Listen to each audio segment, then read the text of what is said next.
been a while. Anywho, I'm gonna show you guys. I would say the second iteration of this project. The first project was more of a proof of concept, and I'm kind of trying to make this more of a production project. Little side thing I've been working on here. So I kind of started a week ago. Went as far as kind of thinking about a redesign in my head with the little front end skills I have, and I guess some people would consider this half decent.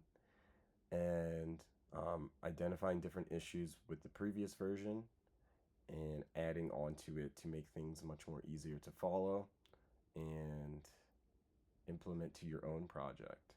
So if you guys remember from before, we had this right here. This was I guess the first iteration of the project. Was pretty buggy, a little difficult to follow, and you constantly kept having to hit this button in order to update the preview and all of that. It did work, it got the job done for the most part, but I felt like there was room for improvement. And all of this was written in like basic jQuery. I was incredibly lazy. And while I am well versed with different front end frameworks, I'm a fan of React, so I decided to use React to kind of give this project life again. So let me actually let's kind of get into getting it to work. So we can select our vehicle chassis. I'm actually just going to select universal for the time being. And this is so you can wire it practically to anything. So you can wire it to a tractor for all I care for. As long as you're able to provide it a switch 12-volt source and a fuel pump output, you should be all good to go. And you can even incorporate, a tachometer output from your ECU. We're going to select my favorite ECU of all time, Monsoon. Then we are going to also select something a little different. Maybe we'll do a Nissan SR20. And as you can see, our viewport updated, and we have something to work with.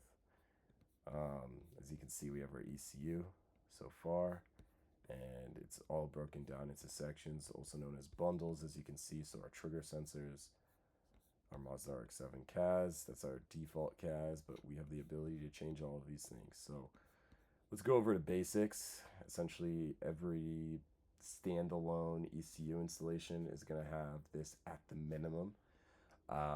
So you can select your throttle position sensors. Let's do a Nissan SR20 factory TPS, EV14 injectors because it's 2025 and we like great flow patterns and consistent injectors and all of that. And I see a lot of SR guys do, what do you call it? Volkswagen Audi coils, so we can also do that. And you can thread in a factory GM coolant temp sensor, so we'll leave these alone. Let's make sure we select the right crank angle sensor. So a factory SR20 has a 4-pin crank angle sensor, so you need to make sure to click Nissan 4-pin ECCS if you're going to do so. Now if you're going to put this in a link ECU, you got to select the link specific one. It matters because the cam or the trigger sensors are flipped between like Haltech and Link depending on the ECU that you're using. So for Link, this is only applicable for Link. So right now we got a little bit of something. To some people it looks a little horrifying, but I'll show you how we can actually make it a little easier to read in just a moment. So far so good. You have our wiring colors, and within the bundles it will also show the wiring color here, so that's great. We have our coil grounds and whatnot. As you can see, it kind of tries to find its place.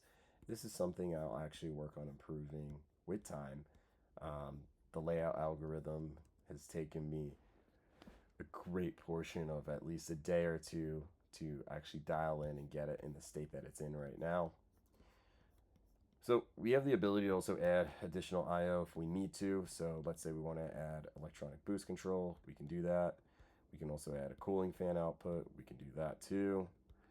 We can add some additional analog sensors like an external map sensor, a pressure sensor.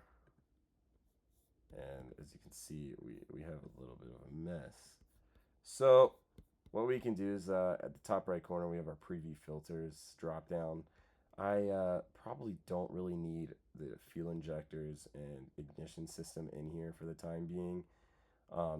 And as you can see, it simplifies it a little bit. And maybe I don't need the fuse box connections. I really want to see what's going on with the ECU, so I can get rid of the ECU grounds, the fuse box connections, just to kind of see where everything needs to go. And temperature sensors, we got 2-pin sensors, nothing crazy, so maybe I don't need that either. And chassis connections, right? So let's say I just wanted to kind of focus on the main meat, right? This is a way to actually view everything in real time, break it down so it's easier to follow, especially for beginners that are wiring up their first ever harness. This actually would work as a great tool. Experts pretty much know how to wire up, standard temperature sensors and know how to, their fuse box connections and chassis connections are all handled for the most part. So you can actually kind of use this as you go step by step, and it would make it a lot easier to follow for anybody, really. So again, this is a tool, and I hope to further develop the tool and make it more accessible and easy to use. That's really it for this video. I continue to update the channel with more progress videos in the coming future, but this is it for now, and hopefully you guys enjoyed and found this interesting.